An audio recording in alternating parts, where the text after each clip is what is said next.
effort to minimize employee turnover, most organizations have historically conducted exit interviews. Exit surveys can be called the original retention tool. It has always made sense that understanding why employees leave could direct us to retention solutions for those remaining survivors. While these efforts can be useful, they don't focus on retaining the firm's talent. They gather historical data about how the employee perceived and felt about his or her job future, and relationships with peers and the organization's leaders. Employers use several types of queries: engagement, opinion surveys, climate surveys, and exit surveys to capture employee sentiment. Surveys are done in person, over the phone, and with live and recorded voices. These surveys generate reports. From these reports come scores and rank orders, which then become benchmarks. From benchmarks, we set goals to improve scores on the next survey. Thus, the primary outcome of all our surveys is that we build employee programs. For example, to improve employee recognition, we add Employee Appreciation Week and Employee of the Month awards, and maybe even provide Employee of the Month parking space. To improve employee communication, we hold quarterly or semi-annual town hall meetings and write better newsletters. To improve employee career growth, we hold brown bag lunches and combine them with career fairs.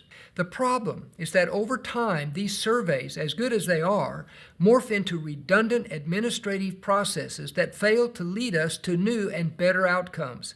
Thus, they become periodic rituals.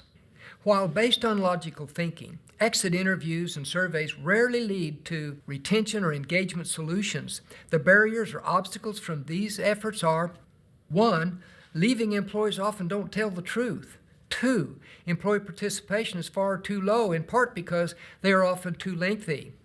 3. Surveys are designed to accept better opportunity as a reason for leaving, which fails to trigger any meaningful retention solutions. And 4. Companies are reluctant to make policy changes based on autopsies or comments received from departing employees. Many HR professionals have been asked whether improvement resulted in these types of surveys, and only 1% actually made improvements based on survey findings. When comparing employee surveys to stay interviews, we find the following. Employee surveys present average thinking without learning your top performers' needs. Whereas in a stay interview, the supervisor hears why each employee stays and/or considers leaving. Surveys usually ask for opinions, but not importance, so we don't know what items impact engagement and retention. Whereas in a stay interview, the individual's priorities are clearly declared and understood by the employee's manager or supervisor. Results of surveys lead to action plans, and with more programs compared to enhanced one-on-one supervision. And in stay interviews, actions are in the hands of the employee's supervisor, who is responsible for engagement and retention.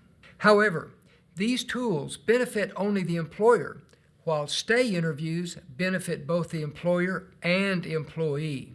Stay interviews do 3 things that surveys do not. They provide real-time information, usable today. They give insights for engaging and retaining individual employees, especially your top performers.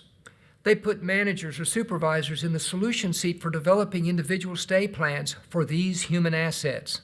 We hope you found this introduction of value and will join us for parts 2 and 3 on the benefits of stay interviews. In the meantime, for Express Pro Talks, this is Russ Moen.